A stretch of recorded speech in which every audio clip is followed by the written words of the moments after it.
Thanks you all for joining. Again, this is our first information session of the new year, new academic year. The MCiM program was approved by Stanford University in June of 2020. Our first cohort matriculated this past June, and they've now completed their first semester. So we're really excited both with the interest in the program, the class itself, and how the curriculums come together. To a T, our students have been telling us that everything that we've been doing so far has actually exceeded their expectations. So you all have the benefit of actually having the opportunity to talk to someone who's actually been in the class compared to last year's class where we had to make a lot of promises. Next slide. So with us tonight, I'm Kevin Schulman. I'm the professor of medicine, director of the MCiM program. Zoe Richardson's our associate director, who's with us tonight, and Lisa Sandoval is our program coordinator. So thanks to your help. If you have questions during the presentation, feel free to put them in the chat, and one of us who's not speaking will be happy to answer your questions. Also, there are some questions that were submitted already that we'll answer, but if you have questions, again, feel free to put them in the chat or ask us at the end. So what I'm going to talk about tonight is why MCiM, what is the curriculum, and what is the program all about? What are the skills that you'll gain from participating in the program? Who will benefit from the program? Then we'll turn it over to Zoe about how one can apply to the program, FAQs that we've had in the past, and then live Q&A. So, a little bit over a decade ago, President Obama signed the HITECH Act, which provided health information technology to connect doctors and patients to more complete and accurate health records. And the expectations at the time was that tools like electronic health records would help physicians and patients make smarter, safer decisions about healthcare, and that better technology can also cut costs for providers by reducing paperwork and duplicative tasks. And so this is a really ambitious agenda. And this is the official government estimate of how much was spent on over that time. Unofficial estimates actually are double that. Beyond that are the maintenance costs that the healthcare system has put into this, where in class, I always estimate that as at least $12 billion a year. So over the last decade, between all these numbers, somewhere between, up to $200 billion has been spent on health IT. And yet, when you look at what this was supposed to provide, there's still very little evidence that technology is meeting the promise. And the question is why? Why is it that we've spent so much money in the United States on health information technology and we're not getting the results that were anticipated? Well, the answer is that that's why we created the MCiM program. That in fact, some of this is technology issues, but a lot of this are business issues behind this.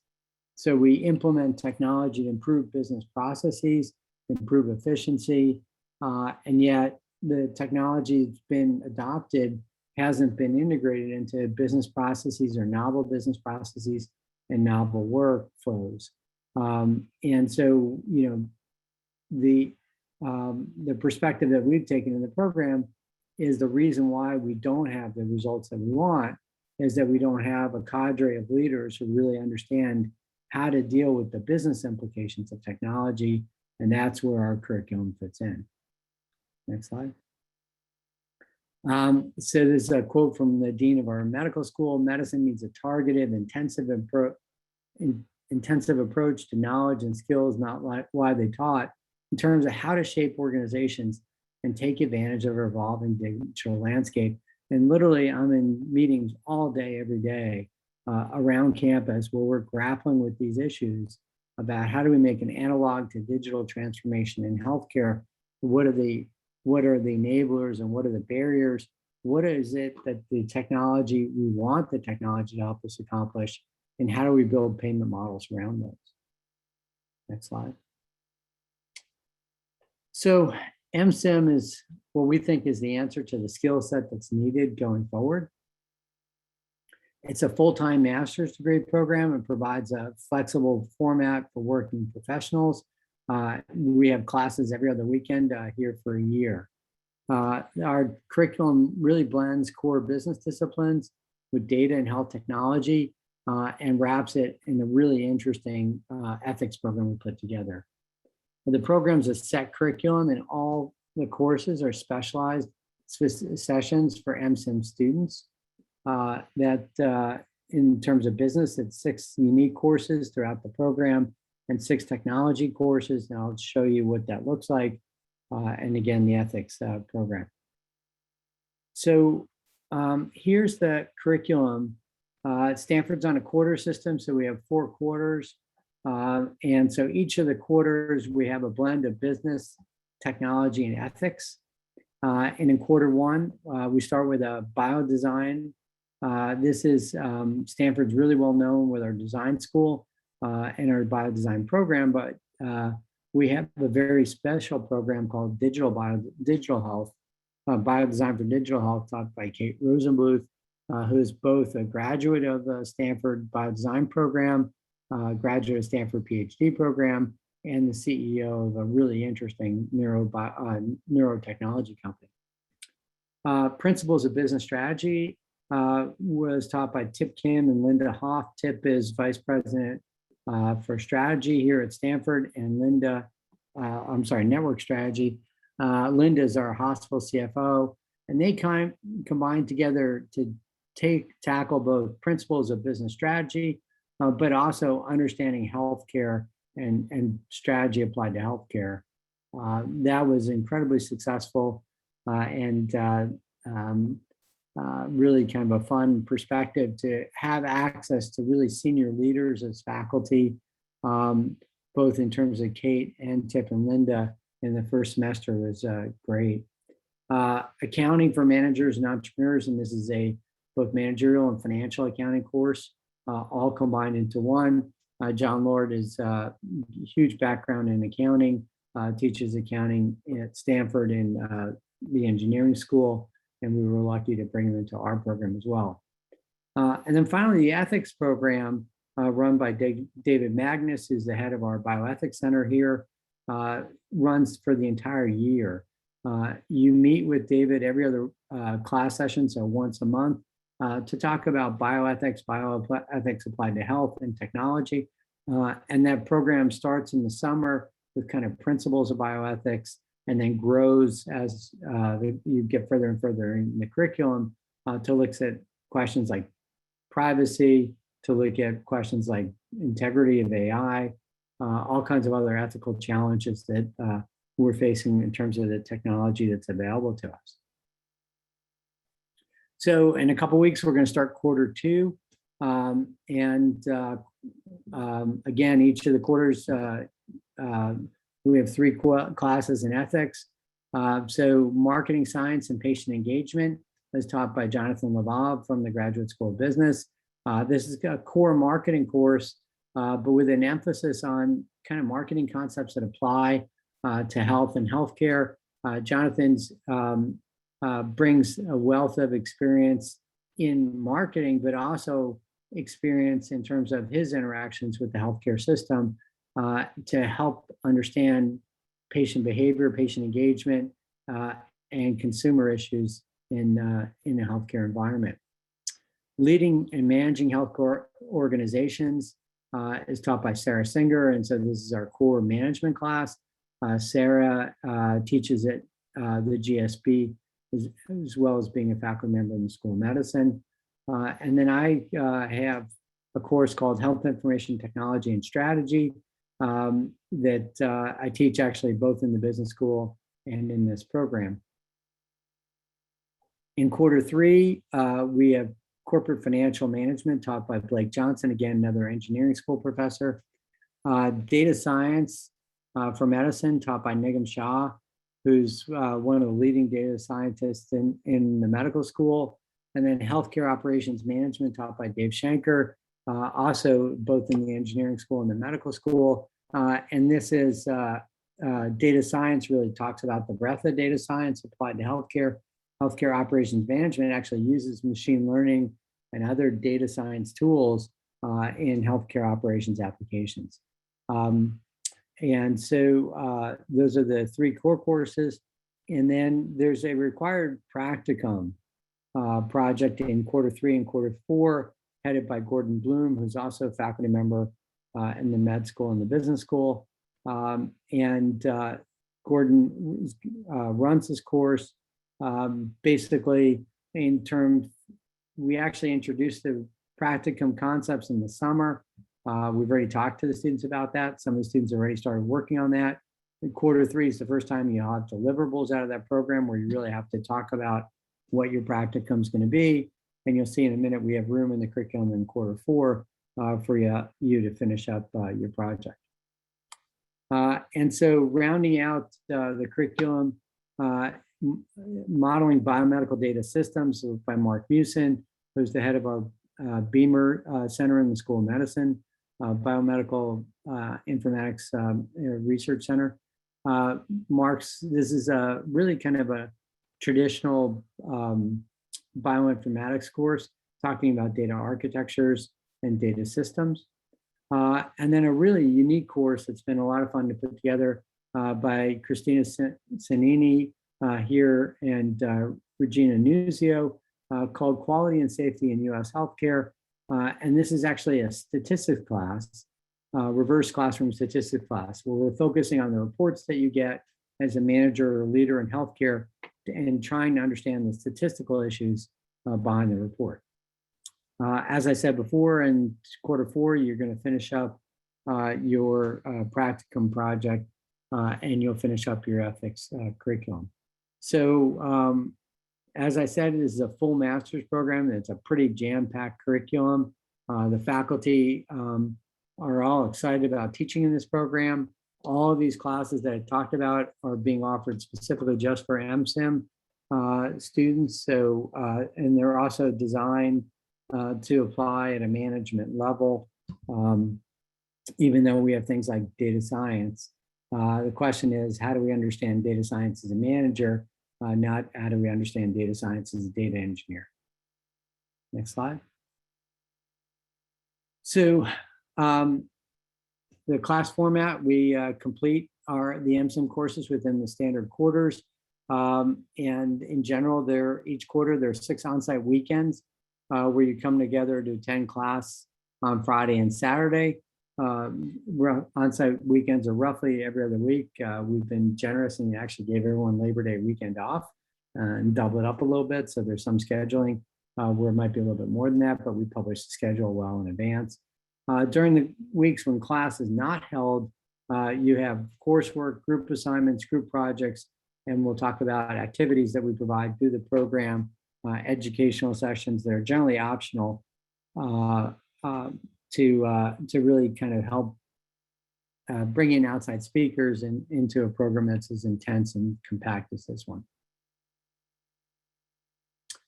This is an example of what the weekend would look like. And again, this is quarter 2. So bioethics kicks off the day on Friday morning. And then my class, Health IT and Strategy, we'll have lunch here on campus and maybe a guest lecture. Then marketing science and patient engagement, leading and managing healthcare organizations. And then in the evening, we'll have dinner. And then generally we have a guest lecture, workshop, or panel, some kind of activity for the students, again, outside of the class setting. Saturday, we have the same 3 classes now. We flip and start with Sarah Singer's class and leading and managing healthcare organizations. Then we go to marketing science and patient engagement, and then my class. So you'll have, again, your class sessions on both Friday and Saturday. You'll see here, there are about 2-hour sessions for each class. That's right now with COVID restrictions, what the university is allowing us to do. So generally each of the classes, we might take a break in the middle of it, but again, we're going to go right through the day. It's a pretty full weekend on your class weekends. So what is MCiM, and kind of how do we put all this together? So again, we think this is a degree for working professionals, and that's the reason why we have our alternating weekend on class schedule. We've set up the admissions cycle this year for clinicians to know well in advance if they've been accepted into the program, so they could set up their clinical schedules for next year in advance. It's a really unique curriculum and really speaks to Stanford's strengths in both medicine, business, and technology. I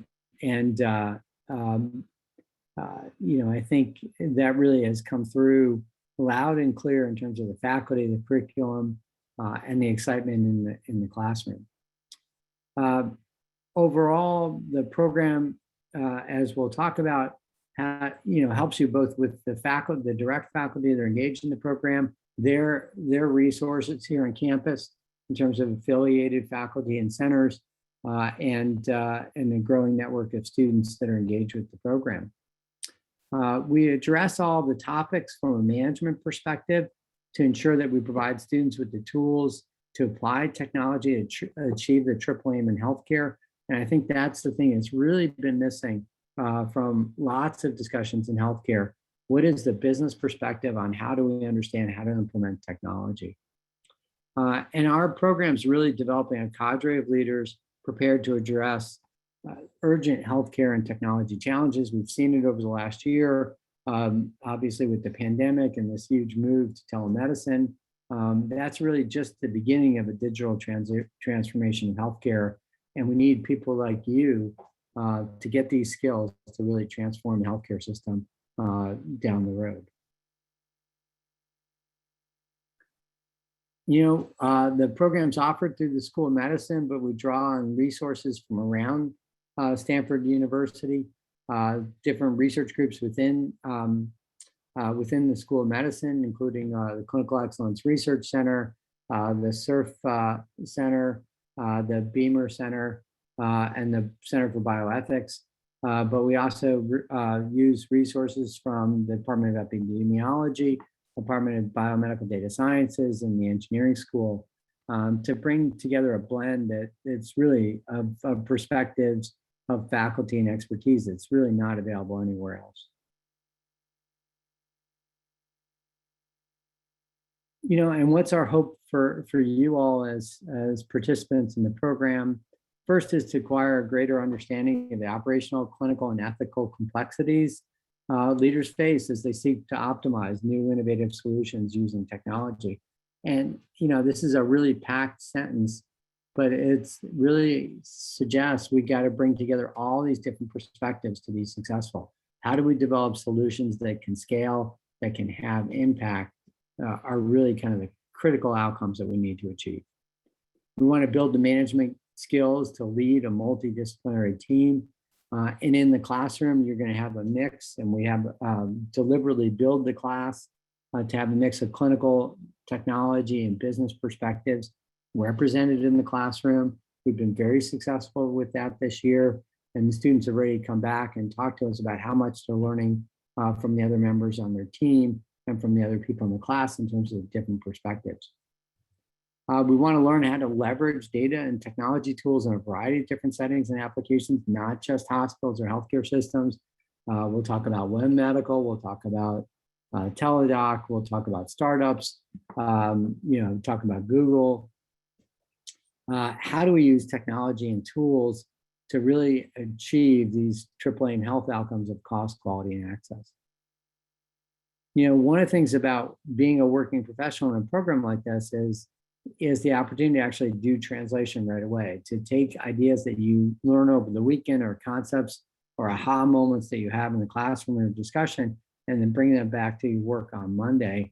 And already this summer, the students have come back and said, they really are feeling that already in their work life. We're tremendously excited by by the current class, by the faculty we put together for the program, by the mentors that we'll talk about. I think the Stanford tradition is proudly represented through our MCiM program as the newest of the degrees offered through the School of Medicine. Next slide. Stanford considers this program, like every other master's program here at Stanford, you're a full member of our Stanford community, and you're a full member of our MCiM program. We have a program staff specifically focused on making sure that this is the richest academic experience and intellectual experience here at Stanford in terms of Zoe, Lisa, and Veronica, and really received great feedback on that part of the program already. So we do events as part of our on-sites, and then remote, Zoom events on our off-site weekends. Events are hosted at times and using platforms to make it easy to access. And that ranges from guest lectures, industry panels, to professional development workshops. We started these, you start with a lecture series actually well before you matriculate on campus, and we'll continue throughout the year. So we have the other thing that's really unique about the program is our mentor program, where we said, look, we're going to be developing leaders in the healthcare industry, and we need to have you have resources in terms of mentors that can help you answer questions, shape perspectives on future career choices. And so we have an exclusive mentor program with 50 plus mentors from various industries, segments within healthcare. So you have a resource of someone who's a leader in the field that you can go to talk to about your career aspirations. We use the mentors in things like the career and industry panels, but they're also available to you as you work through the program. Finally, beyond opportunities that we've designed for the MCiM program, you're freely able to engage in the larger Stanford campus activities in terms of campus events, guest speakers, that they're always available here on Stanford. And then things like medical grand rounds at the School of Medicine. All of these are opportunities available to you. Next slide. So, what's the typical MCiM student who's going to benefit from the MCiM program? So we're looking for people with a variety of backgrounds. And again, we're going to deliberately build a diverse class cohort in terms of perspectives and experience. And so this is clinical and non-clinical, people in healthcare and people outside of healthcare. All of us, even, who've never worked in a healthcare setting, have participated in the healthcare system, and have perspectives that are really important and valuable. So, we do have about 6 or 8 healthcare physicians in the class. About 40% of our class has this clinical background, that's nursing or some other training besides physicians.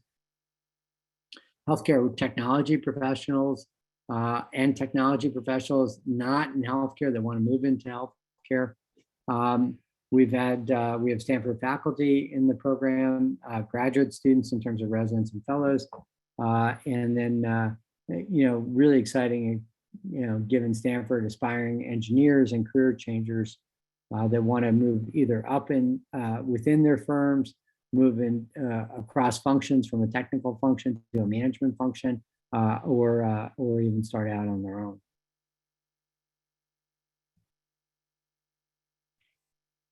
So, we've already, as we proposed this program to the university recognized that we touch 3 fields where women and minority groups have been underrepresented in leadership roles in terms of technology, informatics, and medicine.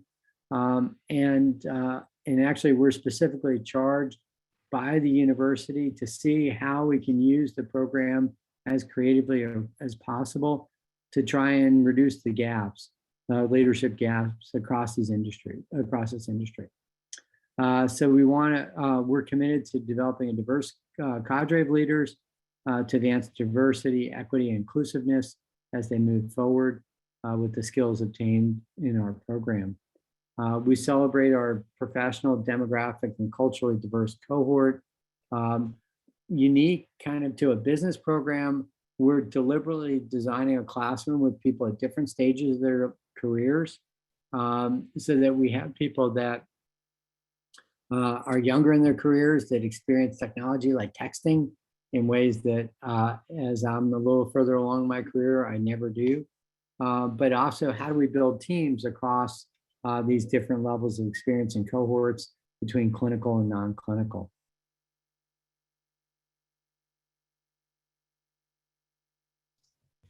All right, okay, now we're really going to get to the fun part with how one would actually apply to our program. So I just would like to say that we really pride ourselves on our robust holistic admissions process at MCiM. We really are looking for students that have a very diverse range of experiences and backgrounds. If you are on our website, you can definitely check out who's in our current cohort, and you will see that really in the students that we selected for this first cohort, that was a theme that we really stayed true to, and it's having fantastic results in the classroom. We're looking for applicants who can demonstrate their academic readiness for the rigor of this program, but also describe and be able to point to their topical interests in our program and how they will be able to leverage this program to really get to that next step that they're looking to get to in their career. I should note that we are a summer start only program. We feel that this is really helpful, especially for some of the clinical folks, and thinking about how they are going to fit this in with their workflow. Our application is accepted through the Stanford Graduate Admission Portal. This year we'll be offering 2 admissions rounds. So we'll have a round 1, which will be opening early September. Applications for that will be due November 1st. And then we will have a round 2 that will be available from November 2nd, and then closing on January 7th. And you will access both of these rounds through the Stanford Graduate Admissions Portal. If you, let's say, start your application during round 1, but things get away from you and you can't submit it by the 1st, you shouldn't worry about it. You can go ahead and still access it and then submit it in round 2. In terms of what we're actually requiring in for our application, so students will need to provide unofficial transcripts for all universities or institutions where they received up to 1 year of degree credit. We have some essay responses that we ask that students prepare in advance to submitting the application. We request that students provide an updated CV and a statement of purpose.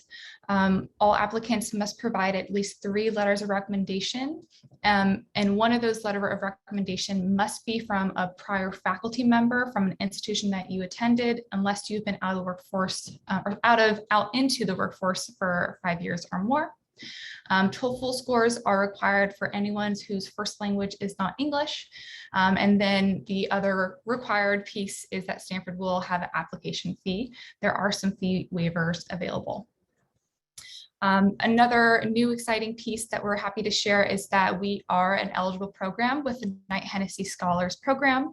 So for those of you who do not know, Knight Hennessy Scholars Program is a university-sponsored program where they select exclusive scholars to participate in the program, and in exchange for participating, they actually will pay for your tuition to attend a degree program of your choice at Stanford.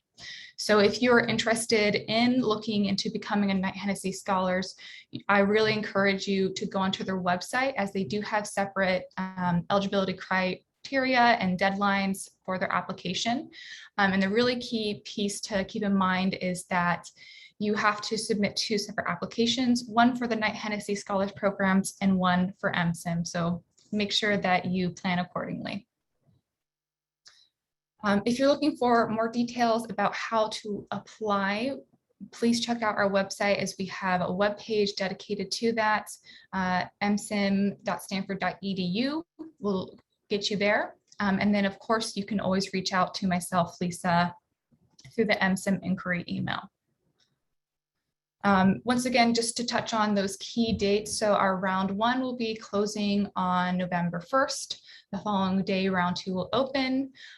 If you're looking to submit for Knight Hennessy and be considered for MCIM, you should submit your application to MCIM by November 30th. And then you are applying for the cohort that will be starting on June of 2022. So again, our email is listed there. You can check out our website, and we're also on LinkedIn. In terms of some upcoming events, as I mentioned, this is our first admission info session. We will be offering a drop-in hour if you're looking for an opportunity just to more informally ask certain questions. That'll be available on September 14th. We will have an in-person info session on the 23rd. And then one of our upcoming MCIM events is a guest lecture by Dr. Alicia Jackson. Dr. Jackson is actually one of our MCIM mentors that we were previously mentioning, and she's the System Vice President for Population Health Innovation and Policy at Common Spirit Health, and she will be actually giving a guest lecture about the role of technology and innovation and how it plays in supporting health equity and how that interplays with social determinants of health. If you're interested in attending Dr. Jackson's lecture, please check out the registration link that will be emailed to you all with the recording of this session probably tomorrow. Also, in the emails, we will be announcing winners for our Women in Tech Festival raffle. So everyone who registered today has been entered into a raffle. We will be giving out 5 3-day virtual passes for this upcoming festival. So definitely keep an eye out on your email. And if you want to be able to find out about other awesome events that MCIM will be hosting, like Dr. Jackson, you can go ahead and subscribe to our mailing list. If you want to quickly use the QR code here, it will link you to our subscription page. All right, and now I will turn it over to Lisa to talk about some of the FAQ. Thank you, Zoe. So some of the common questions that come through to us are international students able to apply to this program? So this is a common question that does come over to our team. Yes, international students are welcome to apply 100%. So whenever international students inquire about MCIM, we refer to the graduate admissions website. This ensures, all the international academic credentials meet the minimum level of study required to apply to graduate school at Stanford. So Stanford does require TOEFL scores for all applicants whose first language is not English. And Stanford requires that all non-US citizens or registered permanent residents obtain and maintain appropriate visa status. So that is also something that is on that site if you go to visit. And if anyone is interested in that, I can also provide the link to go directly to that page. So please send over a message in the chat if you are interested in learning more. In relation to tuition, this is a question that comes over often as well. So what is the total approximate tuition fees for this program? So fees for this program are set by the university. So during all 4 quarters of the program, students will be taking around 11 to 18 graduate units. And so we estimate tuition for the entire program, which is 4 quarters, to be $72,420. Stanford fees and miscellaneous expenses are not included in this estimate. Another key point is that MCIM is a CME accredited program, so physicians may consider wanting to use CME funding towards costs. Some Stanford employees may be eligible to use their STAP or tuition reimbursement funding towards MCIM as well. But Stanford does not offer tuition discounts for internal Stanford employees or faculty. Financial aid is something that is provided through the Stanford Graduate Financial Aid Office. And Stanford Graduate Financial Aid is not available for international students. A question that does pop over to us as well is if there is in-state or out-of-state tuition differences, and there are no differences between those two. Two other common questions that come through are, does our program require the GRE, and is there a minimum GPA requirement? GRE scores are not required, so students can include it if they believe that it will help them in their application process, but it is not something that is required. MCiM's holistic admissions process does not rely only on these types of metrics when considering a candidate, so that is something to look into and keep in mind. Another question that we get often is about COVID-19 and how our program is going forward with it. So Stanford University has moved to reopen this campus, campus this fall in 2021 and the following quarters. And so provided instruction is largely in the manner of conduct pre-pandemic. So Stanford does a great job of just keeping us updated and keeping us focus on what the new steps are to follow, but we will always keep you updated as far as students as how to come to campus and what our moves are moving forward. But at this time, as we all know, we don't know how the pandemic will impact instruction in the future. So we remain positive that we will be able to provide the program in its intended format. But like I mentioned, we are always in communication with you moving forward as to how everything plays out. And so now we're going to go ahead and just jump into having live questions. So if you have any questions, go ahead and send them on over through the chat, and I'll go ahead and read them out for our team to respond to.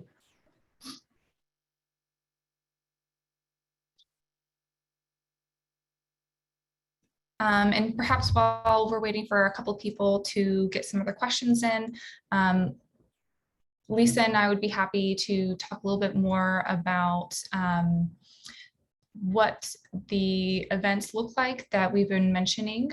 So during the beginning of the program, we do offer a orientation for all of our students where we put you all through a boot camp where we have different guest lecturers that are preparing you to think about some of the topics that we'll be going through in the course or the overall program.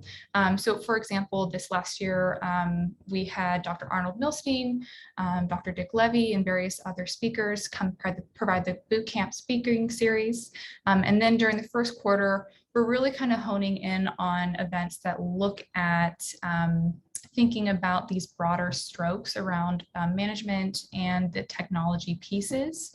And then as we go forward in the Q2 through Q4, we're really looking at events that are supporting you as individuals and preparing you to get the most out of the degree program. Thank you, Zoe. I'm going to go ahead and read a lot of questions that just came through. So this question is, I obtained my medical degree abroad, but have done 8 years of postgraduate work in the US and have been an assistant professor for 5 years. Do I still need to take the TOEFL? Wow, that is a good one. So there are a couple of opportunities to have an exception from a TOEFL. So one of those are if you have any degrees from a institutions or areas that have been known to provide instruction in English only. The other exemption opportunity is where you went to school. So even if maybe you went to medical school abroad, if you did this in the UK, for example, you will be automatically exempt from TOEFL. The other exemptions for the TOEFL are listed on the graduate admission website. Depending on how long you've been in the US is not necessarily a factor that is determined into that. So George, if you want to just email us specifically with more of your information, I'd be happy to connect you with the admissions office to make sure that we can get that ironed out for you. Thank you, Zoe. I'll go ahead and read this next question from Garrett. I have a deep interest in the future fiscal solvency or lack thereof of US healthcare. To what extent might MCiM facilitate my contributing to that struggle versus a health economics / policy graduate program? Assuming, Lisa, you're directing that to me. No, that's a great question. So, and actually Stanford has all three. So it's a relevant choice. Um, you know, I'm really kind of biased. Obviously as the head of this program, but I have a background in policy, economics, and technology. But when you think about how we're going to get out of the challenge that we face, economics has not been very helpful. I came out of a very, very strong health economic program. I could tell you about moral hazard and till the cows come home, but that's not what's going on in healthcare. I think where we're at right now is how do we think about markets and businesses and having transformation of individual firms. And the exciting thing about technology is the vehicle that we've used to initiate those discussions, to have market entry and market challengers. So right now we have kind of Teladoc that's competing with Stanford. That 2 years ago never would have been the case. And what's the competitive response going to be? How is Stanford going to respond to that? How is Teladoc going to respond to that? Is their market advantage going to be sustainable? So I think these are all kind of business and technology issues, much more than economics issues. And then the policy side, generally kind of focuses a lot on the public programs, which are really important. But if you think about the delivery system strategy, the delivery system is very focused on private payers. And they also provide services to public payers. But by and large, most of the delivery systems strategy is based on where's the commercial market going. And so that's a big gap. I just gave a talk on Wednesday quoting a good friend of mine, Rob Mechanic, who says firms have to change for things to in the New England Journal of Medicine. I'm paraphrasing, but basically, he has aspirations and hopes that firms would change with policy change, but again, no evidence to support that. So happy to talk about that more. I think that's an ongoing debate, but I think MCiM's really well positioned to give you the kind of skills and perspectives to move in directions that we haven't been able to move before. Thank you, Kevin. I'm going to go ahead and move on into our next question. This one's from Chelsea, and she's saying, do you have any resources that we could leverage to determine if individually we're a good fit for this program academically? Example of being a graduate admissions counselor. And Zoe, do you want to go ahead and answer? Yes, Chelsea, you have us. We're here for you. So all you have to do is just email us at MCiM Inquiry. Lisa or I are happy to take a meeting with you, talk about what your goals are, where the program is or is not a good fit, and happy to be a resource for Stanford for you. We also have our inaugural cohort of students. So if there's anyone who's interested in connecting to someone already in the program, we're happy to be that resource to connect you to someone already in the program, maybe that has similar interest to you. Thank you, Zoe. Another question that came through is, I'm wondering that with the weekend, about the weekend you are referring to, Friday and Saturday, not Saturday and Sunday. Does this mean that the students need to take Fridays of every other week off from their job? I'll go ahead and take this one. So yes, when we say weekend, we are referring to Friday and Saturday, and so not Saturday, Sunday. So this is just the best way that we could coordinate to have our faculty also meet with our students. So yes, that is what we were referring to. And our current students that are working professionals, they do take Fridays off every other week to come to class. I'll also just chime in that many of our students have also been able to work with their employers to be able to have Friday as their weekend so that they can make up work through other times.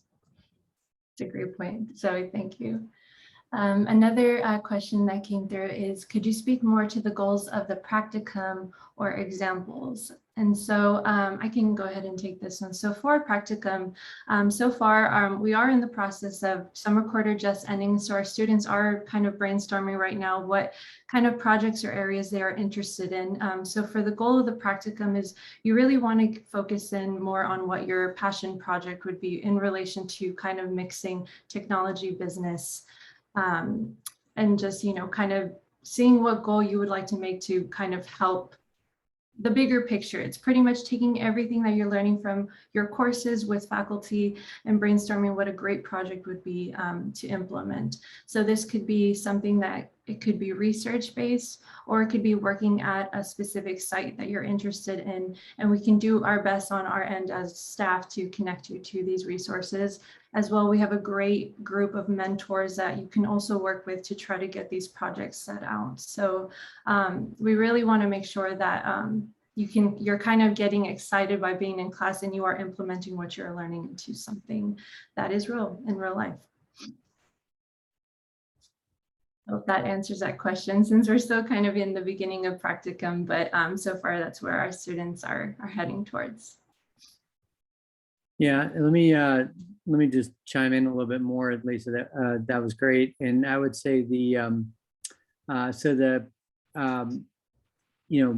within health, technology within healthcare is so broad.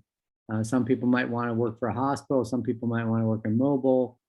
Some people might want to work in a clinic environment. Some people might want to work on the cloud, work with Alexa. And so it's really an opportunity to say, I'm really interested in this issue, reimbursement for digital therapeutics, and have some time to really to sit down and kind of work through that as a problem or as an issue. Some of the faculty or research fellows that are in the program, are going to do kind of a longer research project, but that's not required. Thank you, Kevin. Another question is there an interview component to the application process? I can take that one. So there are a couple different phases of the application process. So we basically intake everyone through the Stanford admission portal. The admissions committee will review your application. We have predetermined rubrics and competencies that we're looking for within prospective applicants.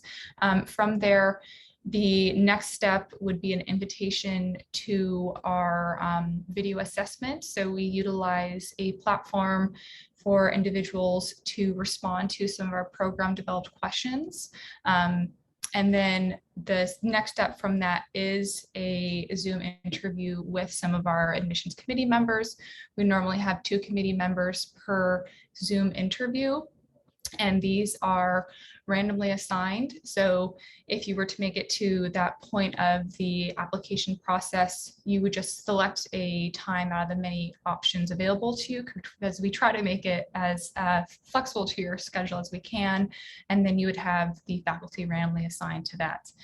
Again, we're a holistic admissions process. So everything that we do, we have predetermined rubrics that have certain values and attributes that we're looking for. And all the questions are predetermined to ensure that there's fairness across everyone who's going through the program. Thank you. Yeah, Lisa, I guess, yeah, let me, so the question is basically, we talked about business courses, and are these kind of the same content that's offered in the business school, or a different version of that, or a lighter version of that? It depends on the course. The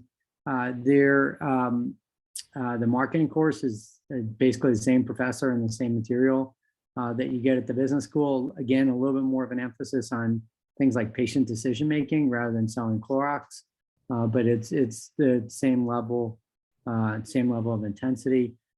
Accounting and finance are other ones where we've actually, specifically focused on issues that are relevant to MCiM. So accounting is both financial and managerial accounting in one class. This is the core kind of class that's taught both in MCiM and the engineering school. The finance is, rather than corp finance, you get a lot of the principles of corporate finance, but it's really applied to the question of startups. How do we think about financing and organizations, revenue models in new companies, accounting principles, like software as a service in the context of financing companies. So a little bit different focus than like the core finance course that I took at the time. Not a lot about options trading, but basically they're the same level, same quality faculty, slightly different focus depending on the course itself. Sarah Singer's course is the same course that taught to GSB. My course is the same course that taught to GSB. The question from Amit about access to, I'm not exactly sure what this is about optional business exec courses. So you have access to all the resources at Stanford, programs at Stanford. There's an AI and health conference this December that students are looking at. And then there are also different kind of affinity groups that you might want to work with. We have a new director of the biodesign program, Josh Makeover. And then he and I have met already about how we might get MCiM and biodesign more involved together. And then we have some faculty, some of our students are actually kind of on sabbaticals this year. Some of these are international students that are here for a year. And so they're working with different faculty around Stanford when they're not taking classes. So lots of different opportunities that way. Alan wants to know how much time is required outside a classroom. Alan, it basically, I think we actually asked the students, it was about 12 to 15 hours of class, right? Or is that total? I think it's per week is what on average our students said that they spent this summer quarter. Alan, I would also say yes, during the off-campus weeks, you still have homework and exams, research, but you do have the ability, to plan your schedule. So if for example, you have something crazy going on at work, we have these on-campus and off-campus weeks where you can know in advance what's coming down the pike and maybe, say sorry to your friend, you can't have dinner, you have to cram for that one assignment in advance. But on average, that is what our students stated, Kevin. Yeah, I would also say, what the students figured out was towards the end of the semester that their social calendar got really thin. This is a full master's degree, and it's definitely doable, but it's a real commitment for the year. All right, and it looks like one of the final questions here is there any weekend housing lodging available at Stanford to students traveling outside the area? I can take that one. So the program does not provide lodging for people who are not in this area, who are traveling down for just the on-sites. As a Stanford student, you are able to book like Stanford affiliated hotels like the Stanford Guest House, which are really a great option because of the discounted rate compared to some of the hotels nearby. But ultimately it is the students' responsibility to figure out their lodging, just like it would be students' responsibility to make the drive to campus and be there on time. Zoe wants to emphasize to make sure people are on time for class. Right. Zoe, we're nearing the top of the hour. Let's see if there's maybe one last question. Zoe, if there are still questions remaining after all this, should they contact you to talk about specific issues or personal issues that people have? Yes, definitely. So I know that the decision to do a program like this, it's specific and individual to all of you. You have your own circumstances, your own life, careers, and different goals that you're trying to reach. So I hope that this has been helpful, but if you have additional questions, please feel free to reach out to us. The MCIM inquiry goes directly to Lisa and I, so there's someone that should be able to respond quickly to you. And then, as I mentioned, we will have a drop-in hour next week, I believe, on Tuesday. That's just going to be Lisa and I on Zoom and making ourselves available to anyone if they have questions or just want to kind of informally talk to us about the program and figure out if it'll be a good fit for them. So yes, please don't be shy. We're happy to talk to anyone and, you know, make sure that this is something that will be great for you. Yeah. And so, yeah, I just want to wrap up and say, you know, we're tremendously excited about this program. This is really going to be a crown jewel of the Stanford University and the Stanford School of Medicine. The dean of the medical school reminded me the other day that the university owns the program and holds it to the university standards. You know, our goal in this program, as we said before, is really to make sure you have an amazing experience, to make sure that you have an opportunity to advance your careers in the way that you want to advance your careers. And also to use this program to really specifically address the groups the university has asked us to help move careers forward in terms of women and underrepresented minorities. And we're excited actually to try and achieve all those missions. I'm really confident that academic portion of the program is what we expected it to be, if not even better. I've been involved in higher ed and health sectors for 20 some odd years now.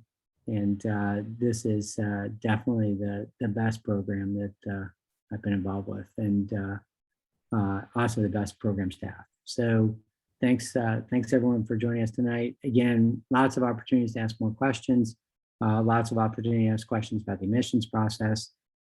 It's a great program. It's an intense program. As always said, it's a very personal decision. But I think one for the right people, it's really going to be incredibly rewarding. So good luck with this process, and look forward to meeting and chatting with some or all of you. Thanks so much. All right. Thank you, everyone. Have a wonderful rest of your night. Bye. Night.